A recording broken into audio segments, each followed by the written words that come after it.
अस्सलाम वालेकुम स्टूडेंट, कैसे हैं आप सब। आज का जो हमारा टॉपिक है वो है spinal cord structure. Spinal cord structure में हम लोग देखते हैं कि स्पाइनल कॉर्ड क्या होता है, उसके कितने पार्ट्स होते हैं। ठीक है, स्पाइनल कॉर्ड जो है ये आपके पास न्यूरॉन्स हैं। ठीक है, इनको हम न्यूरॉन्स कहते हैं। स्पाइनल कॉर्ड के 2 पार्ट्स होते हैं, ग्रे मैटर और वाइट मैटर। अगर हम इन सबको साइड पे करें, हम जस्ट न्यूरॉन के लेवल पर एक्सप्लेन करें तो न्यूरॉन आपके पास क्या होता है, सेल बॉडी होती है। ठीक है, और सेल बॉडी के साथ क्या होते हैं, एक्सॉन्स होते हैं। ठीक है, तो स्पाइनल कॉर्ड के अंदर जो न्यूरॉन्स होती हैं उनकी सेल बॉडीज़ कलेक्ट करके क्या बनाती हैं, ग्रे मैटर बनाती हैं।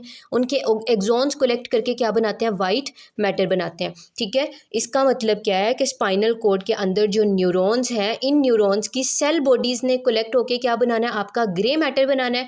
और इनके एक्सॉन्स ने कलेक्ट होकर आपका क्या बनाना है, वाइट मैटर बनाना है। तो grey matter is the collection of cell body of neurons of spinal cord. ठीक है, और white matter collection of axons of neurons of spinal cord. ठीक है, उसके बाद अगर हम लोग स्पाइनल कॉर्ड का जो है वो जनरल स्ट्रक्चर देखें तो स्पाइनल कॉर्ड के अंदर क्या होता है, वाइट मैटर आता है। ठीक है, और ग्रे मैटर आता है। अगर हम लोग जस्ट इसके ग्रे मैटर को एक दफ़ा स्टडी करें तो ग्रे मैटर आपके पास क्या होता है, ये आपके पास एक एच शेप स्ट्रक्चर है। ठीक है, क्या है आपके पास, एक एच शेप स्ट्रक्चर है स्पाइनल कॉर्ड, इसका ग्रे मैटर। इसके अंदर 3 कॉलम्स होते हैं, पोस्टीरियर कॉलम होता है। ठीक है, एंटीरियर कॉलम होता है और साइड पे लेटरल कॉलम आता है। अब देखो सामने है तो एंटीरियर कॉलम, पीछे है पोस्टीरियर कॉलम और साइड पे क्या आ जाता है आपका ये वाला पार्ट, ये क्या आता है, इसका लेटरल कॉलम आ जाता है। उसके बाद वो कहता है कि जो आपका स्पाइनल कॉर्ड है ना, इसकी कंसेंट्रेशन, ठीक है, थ्रू आउट दी रूट इसकी कंसेंट्रेशन क्या होती है, वेरी कर रही होती है। ठीक है, इसका मतलब क्या है,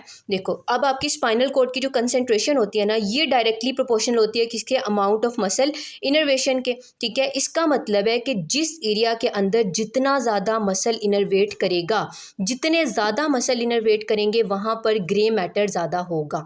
और मसल ज़्यादा कहाँ पर इनर्वेट करते हैं, जहाँ पर नर्व ज़्यादा होती है। ठीक है, जहाँ पर नर्व ज़्यादा होगी वहाँ पर मसल ज़्यादा इनर्वेट करेंगे। ठीक है, और वहाँ पर ग्रे मैटर की कंसेंट्रेशन ज़्यादा होगी।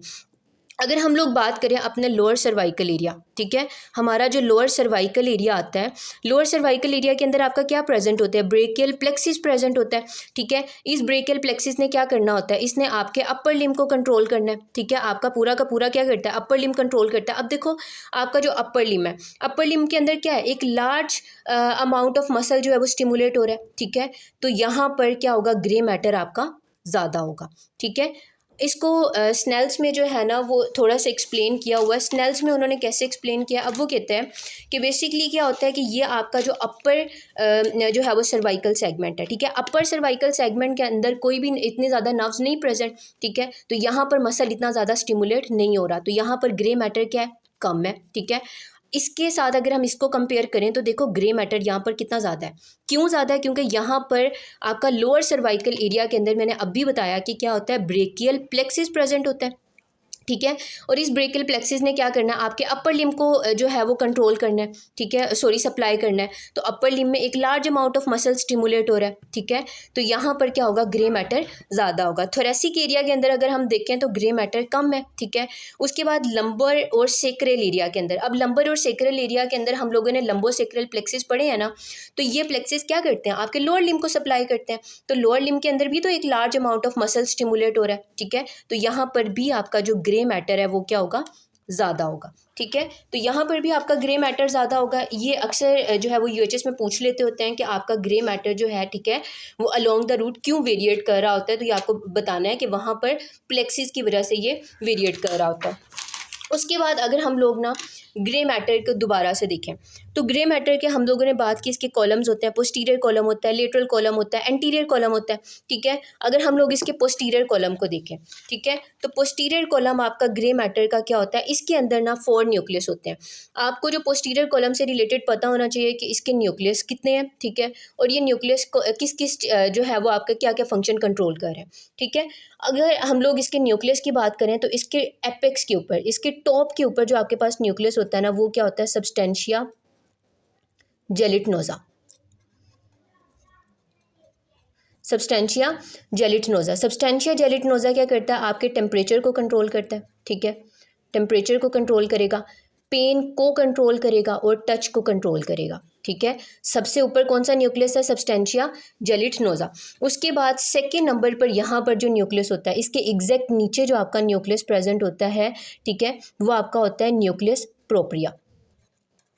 Nucleus propria. अब न्यूक्लियस प्रोप्रिया जो है ना, इसने क्या करना है, इसने कंट्रोल करना है आपकी 2 पॉइंट डिस्क्रिमिनेशन को, ठीक है। 2 पॉइंट डिस्क्रिमिनेशन क्या होता है ये मैं आपको बताती हूँ। डिस्क्रिमिनेशन, अच्छा, अब 2 पॉइंट डिस्क्रिमिनेशन क्या होता है। 2 पॉइंट डिस्क्रिमिनेशन इज़ बेसिकली कि ये मेरी एक फिंगर है, ठीक है, मुझे इधर से आप टच करते हो, मुझे पता है कि मुझे इधर से किसी ने टच किया है, मुझे इस साइड से कोई टच करता है, दूसरी साइड से टच करता है, मुझे ये भी पता है कि मुझे किसी ने टच किया है, आगे से करते हो, पीछे से करते हो, साइड से करते हो, हमें पता होता है कि हमें किस साइड से टच किया गया, ठीक है। ये होती है हमारी 2 पॉइंट डिस्क्रिमिनेशन, ठीक है। उसके बाद इसने आपकी कंट्रोल करनी है वाइब्रेशन को, ठीक है, इसने आपकी वाइब्रेशन को कंट्रोल करना है, इसने आपकी पोजीशन मूवमेंट को कंट्रोल करना है, ठीक है। अच्छा जी, उसके बाद हमारे पास इसके एग्जैक्ट नीचे जो न्यूक्लियस आता है, ठीक है, इसके जो बिल्कुल नीचे न्यूक्लियस आता है ना, उसको हम कहते हैं न्यूक्लियस डोर्सैलिस, ठीक है। वो क्या होता है, न्यूक्लियस डोर्सैलिस। अच्छा, अब न्यूक्लियस डोर्सैलिस जो होता है ना, इसको हम लोग क्लार्क न्यूक्लियस भी कहते हैं, ठीक है। और इसने क्या करना होता है, इसने आपकी ना प्रोप्रियोसेप्शन को कंट्रोल करना है, ठीक है, प्रोप्रियोसेप्शन। अच्छा जी, अब हम लोग एक दफ़ा दोबारा से एक्सप्लेन करें तो सबसे ऊपर कौन सा न्यूक्लियस होता है, सब्सटेंशिया जेलिटनोजा होता है। उसके नीचे क्या होता है, आपका न्यूक्लियस प्रोप्रिया होता है। सब्सटेंशिया जेलिटनोजा ने टेम्परेचर को, पेन को, टच को कंट्रोल करना है। उसके नीचे क्या आता है, न्यूक्लियस प्रोप्रिया क्या कंट्रोल कर रहा है, 2 पॉइंट डिस्क्रिमिनेशन को, वाइब्रेशन को, पोजिशन, मूवमेंट को। उसके एग्जैक्ट नीचे आपके पास क्या होता है, न्यूक्लियस डोर्सैलिस होता है। न्यूक्लियस डोर्सैलिस को हम क्लार्क न्यूक्लियस भी कहते हैं, ये एमसीक्यू है, ठीक है। और ये क्या करता है, आपकी प्रोप्रियोसेप्शन को कंट्रोल करता है। उसके बाद ना हमारा एक डीप न्यूक्लियस प्रेजेंट होता है, ठीक है, वो सुपरफिशियली नहीं होता, ये सुपरफिशियल न्यूक्लियस आपके सारे, ठीक है। उसको हम कहते हैं विजरल न्यूक्लियस, ठीक है। वो क्या होता है, आपका विजरल न्यूक्लियस होता है। और उसने क्या करना है, उसने आपके विजरा से क्या करनी है, एफरेंट इम्पल्सिस को रिसीव करना है, ठीक है। तो ये इसके अंदर जो है वो टोटल 4 न्यूक्लियस होते हैं। ये आपका डीप होता है, ये अपना जो है जस्ट इसका इतना पता होना चाहिए कि ये विजरा से एफरेंट इम्पल्सिस को रिसीव करता है। और ये आपके सुपरफिशियली न्यूक्लियस होते हैं। टोटल इसमें 4 न्यूक्लियस होते हैं, यही सीक्वेंस में प्रेजेंट होते हैं, ठीक है। उसके बाद आ जाता है हमारा स्पाइनल कॉर्ड का लेटरल कॉलम। ये जो आपके पास क्या है, लेटरल कॉलम है ना स्पाइनल कॉर्ड का। अब ये जो lateral column of spinal cord है, इसके अंदर क्या होता है, प्री गैंग्लियोनिक सिंपैथेटिक फाइबर्स होते हैं, प्री गैंग्लियोनिक पैरासिम्पैथेटिक फाइबर्स होते हैं। प्री गैंग्लियोनिक सिंपैथेटिक फाइबर जो होते हैं ये स्मॉल होते हैं, इनकी root value T1 to L2 होती है, ठीक है। और प्री गैंग्लियोनिक पैरासिम्पैथेटिक फाइबर जो होते हैं ये लार्ज होते हैं, इनकी root value S2 to S4 होती है, ठीक है। और अगर आप लोगों को इस जो है लेक्चर से रिलेटेड कोई भी प्रॉब्लम है, ठीक है, तो आप मुझसे कमेंट में पूछ सकते हैं।